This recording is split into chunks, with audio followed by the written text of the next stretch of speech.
Welcome friends.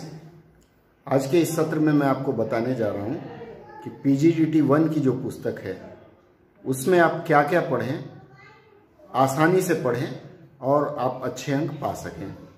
देखिए, पीजीडीटी 1 की जो पुस्तक है उसमें दो पुस्तक आपको मिली होगी, खंड 1 और खंड 2। जिन्हें नहीं मिली है वो इग्नो के वेबसाइट से इसे डाउनलोड कर सकते हैं।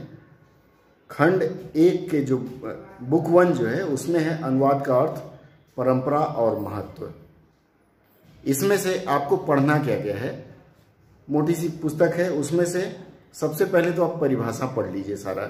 एक सरसरी निगाह अगर आप पढ़ते जाएंगे तो आपको पता लगेगा कि पहला चैप्टर जो है वो दूसरे चैप्टर से कहीं ना कहीं इत्तेफाक रखता है, अर्थात पहला अध्याय दूसरे अथवा तीसरे अध्याय से मिलता जुलता है या उन अध्यायों में इसका विवरण उपलब्ध है।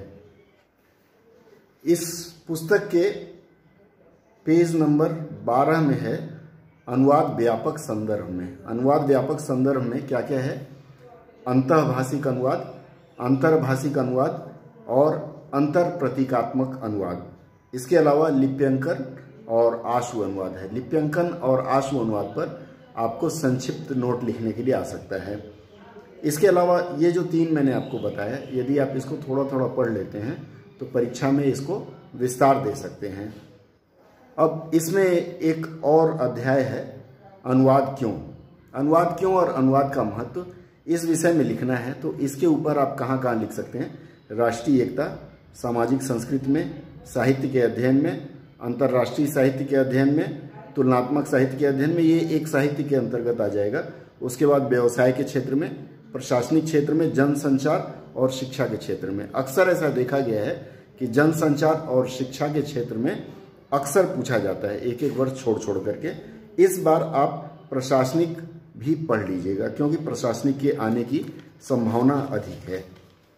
इसके अलावा अनुवाद सिद्धांत, अनुवाद सिद्धांत में न्यूमार्क हैं और भी जो विद्वान हैं, 2-3 विद्वान हैं, उनके विचार भी पढ़ लीजिएगा, एक सरसरी निगाह देख लीजिएगा। इस साल संभवतः न्यूमार्क के बारे में पूछा जा सकता है। एक छोटा प्रश्न और है, अनुवाद के प्रकार।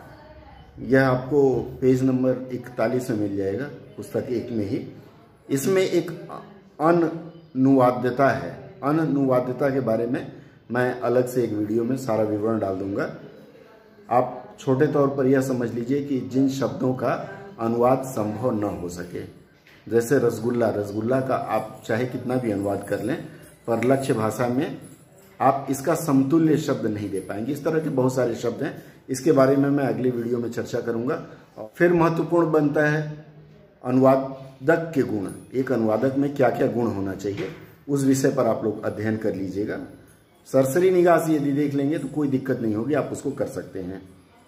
फिर अगला रहेगा कोश और उसके प्रकार। इसके बारे में एक सरसरी निगाह आप पढ़ लीजिएगा। इसके बाद आता है खंड 2, मतलब पहला पुस्तक का मैंने बता दिया। दूसरे पुस्तक में आप मशीनी अनुवाद के बारे में पढ़ लीजिएगा। जैसे उसमें लिखा हुआ है मशीनी अनुवाद की परंपरा 1940 के दशक में विश्व युद्ध के दौरान शुरू हुई थी और उन दिनों यह माना जाता था कि अनुवाद कार्य केवल कंप्यूटर इंजीनियर ही कर सकते हैं या उन्हीं का काम है। बाद में धीरे धीरे इस विचारधारा में परिवर्तन आया। 50 साल पुरानी यह परंपरा है और आज के समय में यह कैसा हुआ है और क्या क्या टूल्स प्रयोग किए जाते हैं, इस विषय में आप थोड़ा थोड़ा पढ़ लीजिएगा। इतना यदि आप पढ़ लेंगे तो आप उसमें जो वस्तुनिष्ठ प्रश्न दिए जाते हैं या फिर जो भी प्रश्न दिए जाते हैं अनुवाद के अतिरिक्त, वो आप पूरा का पूरा कर पाएंगे। अगले वीडियो में मैं पीजीडीटी 2 और 3 के बारे में जानकारी उपलब्ध करवाऊंगा।